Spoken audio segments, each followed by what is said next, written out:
Hello everyone, কেমন আছেন সবাই? আশা করি ভালো। আমিও ভালো আছি আপনাদের দোয়া এবং আশীর্বাদে। আমরা এখন চট্টগ্রাম বন্দরে আছি। চট্টগ্রাম বহিনগরে আমরা অ্যাঙ্কর করা অবস্থায় আছি এবং কার্গো ডিসচার্জিং চলতেছে, আনলোডিং। প্রায় অলমোস্ট 2 বছর পর চট্টগ্রাম বন্দরে আসা হলো। তো ফিলিংসটা অন্যরকম, নিজের দেশ, নিজের মানুষ, নিজের সব কিছু। তো বন্দরে থাকা অবস্থায় ভাবলাম যে কাজের ফাঁকে একটা ভিডিও বানাই এবং অ্যাজ এ মেমোরি সেভ করে রাখি এবং আপনাদেরকে দেখাই। So that is the main purpose of this video. I think আপনার ভালো লাগবে, সো দেখতে থাকুন ভিডিওটা and make sure that you have subscribe my channel and also share this video. Thank you. তো এ হচ্ছে আমাদের জাহাজ। আমরা কান্ডলা থেকে শর্ট লোড করে ৬০,৫০০ মেট্রিক টন শর্ট লোড করে বাংলাদেশের চট্টগ্রাম বন্দরে আসা হলো। এই যে এখানে ছোট লাইটারগুলো ব্যবহার করে আমাদের জাহাজ থেকে কার্গো আনলোড করে তারা নিয়ে যায় দেশের বিভিন্ন প্রান্তরে।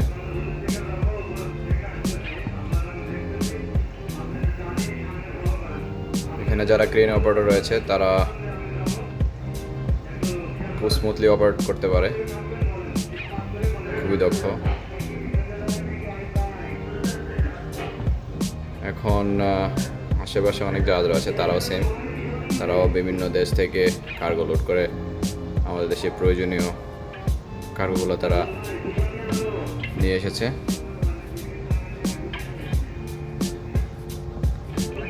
তারাও সেম আমাদের মতো এখানে কার্গো ডিসচার্জ করতে এসেছে।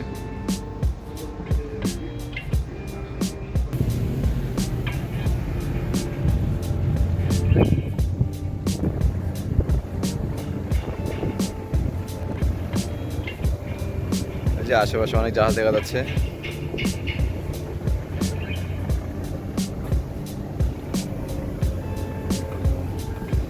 এটা হচ্ছে পতেঙ্গা সি বিচ, ওইটা পতেঙ্গা পয়েন্ট।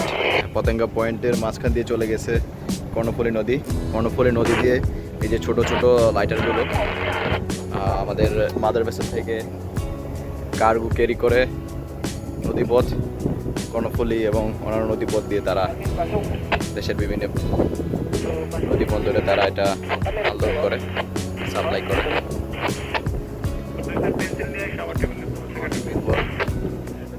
আমাদের দেশের পতাকা। এটা হলো আমার ওয়ার্ক স্টেশন ব্রিজ।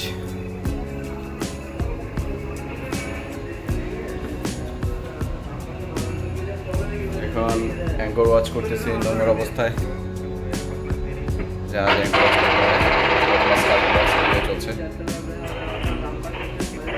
সো এতটুকুই থাক, শর্ট একটা ভিডিও, বাট যেহেতু বাংলাদেশের বন্দরে এসেছি ভাবলাম ভিডিওটা করি এবং আপনাদেরকে জানাই। Thank you for watching. I hope I'll see you on the next video. Thank you.